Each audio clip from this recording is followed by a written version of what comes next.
Hello my lovely viewers, स्वागत है आपका मेरे चैनल मीनाक्षी रसोई में। आज मैं बना रही हूँ आटे और दही से एक ऐसी रेसिपी जो शायद ही आपने पहले कभी खाई हो।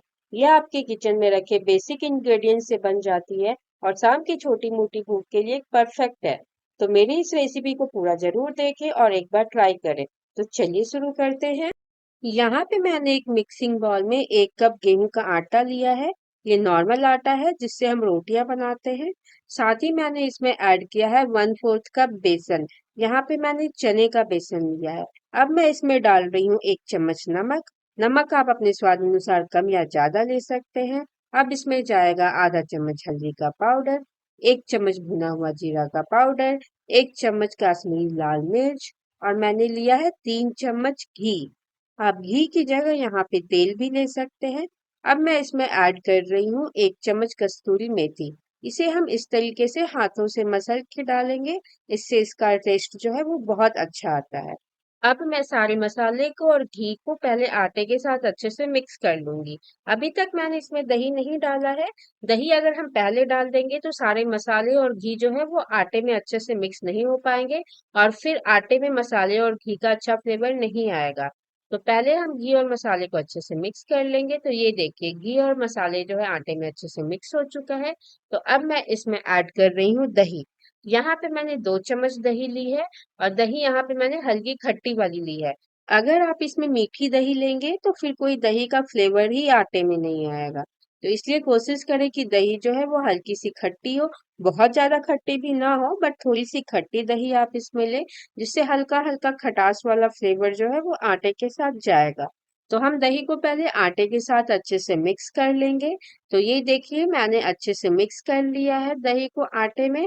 अब मैं इसमें ऐड कर रही हूँ थोड़ा सा पानी। पानी हम आटे में थोड़ा थोड़ा करके ही ऐड करेंगे, क्योंकि हमें आटा जो है वो बिल्कुल सख्त लगाना है। हमें रोटी जैसा आटा नहीं लगाना है। हमें जो कचौरी या जो पूरी का आटा होता है ना थोड़ा सा सख्त, वैसा आटा लगाना है इसका। तो ये देखिए मैं बिल्कुल थोड़ा थोड़ा पानी ऐड कर रही हूँ इसमें। अगर आप एक बार में ज्यादा पानी ऐड करेंगे तो हो सकता है आपका आटा जो है वो थोड़ा सा गीला हो जाए या थोड़ा मुलायम हो जाए। तो इस चीज का ध्यान रखें और पानी जो है आटे में थोड़ा थोड़ा करके ही ऐड करें। तो इस तरीके से आप देख सकते हैं कि मैंने आटे को अच्छे से लगा लिया है। ये देखिए बिल्कुल कड़ा सा डो जो है वो इसका तैयार हो चुका है। तो अब मैं आटे को ढक करके 15 मिनट के लिए रेस्ट होने छोड़ दूंगी। 15 मिनट हो चुका है तो एक बार हम इसे चेक कर लेते हैं। तो ये देखिए आटा हमारा जो है वो थोड़ा सा सेट हो चुका है और थोड़ा सॉफ्ट भी हो चुका है। तो इसे मैं एक बार और 10 से 15 सेकंड के लिए हल्का नीट कर लूंगी यानी मसल लूंगी। अब मैंने सारे आटे को एक रोलिंग बोर्ड पे ले लिया है जिसपे हम रोटियां बनाते हैं ना, उसी वाले बोर्ड पे मैंने इसे ले लिया है। और इस तरीके से दोनों हाथों से फैलाते हुए मसलते हुए हमें इसका एक लंबा जैसा रोल तैयार करना है। ये देखिए इस तरीके से। तो ये बड़े आराम से हो जाता है। तो इस तरीके से मैंने इसका एक रोल तैयार कर लिया है। अब मैंने यहाँ पे एक चाकू ले लिया है और इसे मैंने छोटे छोटे पीसेस में कट कर लिया। तो ये देखिए इस तरीके से हमें इसे कट कर लेना है। अब मैंने इसे एक बॉल में रख दिया है और इसमें से मैंने एक पीस ले ली है। इसे मैंने हथेलियों से दबाते हुए इस तरीके से गोल गोल घुमाते हुए इस बोर्ड पे इस तरीके से एक गोल पेड़ा तैयार कर लिया है। और अब हम इसे बेल लेंगे। तो मैंने इसमें थोड़ा सा सूखा आटा लगा लिया है और इसे हमें बिल्कुल रोटी जिस तरह से बेलते हैं ना उसी तरीके से बेलना है। बट हमें इसे रोटी से बहुत ज्यादा पतला बेलना है। तो कोशिश करें जितना पतला हो सकता है उतना पतला बेले। जितना पतला आप इसे बेलेंगे ये उतना अच्छा बन के तैयार होगा। तो इस चीज का आप ध्यान रखें। आप देख रहे होंगे कि ये साइड साइड से ना इसमें थोड़ा सा क्रैक आ रहा है। आप इसे इसी तरीके से बना सकते हैं, कोई प्रॉब्लम नहीं है। बट अगर आपको चाहिए कि नहीं शेप जो है वो बिल्कुल रोटी की तरह बिल्कुल गोल हो, फिर आपको इसकी कटिंग करनी होगी। तो इसके लिए मैंने यहाँ पे एक टिफिन का ढक्कन ले लिया है। तो आप भी इसे गोल शेप देने के लिए इसी तरीके से कोई भी ढक्कन या कोई भी कटोरी जो भी आपके पास अवेलेबल हो जिसमें थोड़ी सी धार हो वो ले लें और उसे इस तरीके से दबा दबा के कट कर लें। तो ये देखिए बिल्कुल गोल रोटी जैसा कट चुका है। इसे मैंने एक प्लेट में रख लिया है। तो हम बाकी की रोटियां भी इसी तरीके से बेल लेंगे। तो मैंने एक टुकड़ा ले लिया है, उसे हथेलियों से दबा के गोल गोल घुमा के उसका एक पेड़ा तैयार किया है।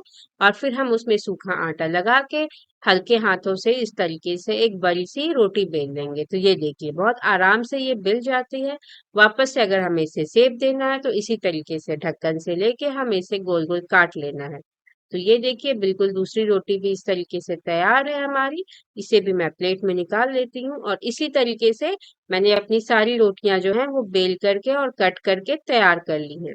तो ये देखिए सारी रोटियां तैयार है। तो अब हम इसे सेकने के प्रोसेस पे चलते हैं। तवे को मैंने अच्छे से गर्म कर लिया है। यहाँ पे मैंने मीडियम हॉट रखा है तवे को। तवा हमारा बहुत ज्यादा गर्म नहीं होना चाहिए। अब मैंने इस पे रोटी रखी है। तो रोटी को हमें पहले एक साइड से 25 से 30 सेकंड के लिए पकाना है। 25 से 30 सेकंड में आप देखेंगे कि रोटी में इस तरीके से ना बुलबुले आने लगे हैं और रोटी थोड़ी सी उठने लगी है। इसका मतलब है कि रोटी जो है वो एक साइड से हल्की पक चुकी है। तो अब मैं इसे पलट लूंगी। ये देखिए बहुत अच्छा सा गोल्डन कलर आया है हमारी रोटी में एक साइड से। अब मैं यहाँ पे एक कटोरी से इसे इस तरीके से दबा दबा के पकाऊंगी। आप चाहे तो कोई कपड़ा का भी यूज कर सकते हैं। तो इस तरीके से हमें दबा दबा के इसे पकाना है। अब हम इसे वापस से पलट लेंगे और इसे दूसरी साइड से भी एक बार अच्छे से पका लेंगे। तो ये देखिए रोटी जो है वो 1 से 2 मिनट के अंदर बहुत अच्छे से पक जाती है। तो इसे मैं एक प्लेट में निकाल लेती हूँ। इसी तरीके से हम एक और रोटी सेक लेते हैं। तो ये देखिए 25 सेकंड में इसमें एक बबल्स आने लगा है। तो हम रोटी को जो है वो पलट लेंगे। पलटने के बाद इसमें हल्का सा ब्राउन कलर आप देख सकते हैं। तो इसे हम एक कटोरी से हल्का सा दबा दबा के अच्छे से पका लेंगे। तो एक साइड से ये अच्छे से पक चुका है। तो वापस से हम इसे पलट लेते हैं और दूसरी साइड से भी इसी तरीके से कटोरी से दबा दबा के गोल्डन ब्राउन होने तक इसे पका लेंगे।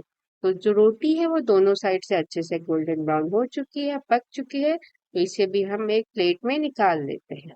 अभी तक जो मैंने रोटियां सेकी थी वो ड्राई सेकी थी। इस रोटी को हम घी या बटर लगा के भी सेक सकते हैं। तो चलिए घी वाली सेक लेते हैं। ये जो रोटियां हैं वो शाम की हल्की फुल्की भूख के लिए एक बेस्ट ऑप्शन है। साथ ही बहुत ही हेल्दी भी है। आप इसे ट्रैवल में भी ले जा सकते हैं। इसे आप बना के 10 से 15 दिन के लिए स्टोर कर सकते हैं। और ये इतनी हल्की होती हैं, इतनी हेल्दी होती हैं कि बच्चे हो या बूढ़े, हर किसी के लिए ये एक बहुत ही अच्छा ऑप्शन है। तो एक बार आप इसे ज़रूर ट्राई करें और फिर मुझे बताइएगा कि आपको ये रेसिपी कैसी लगी।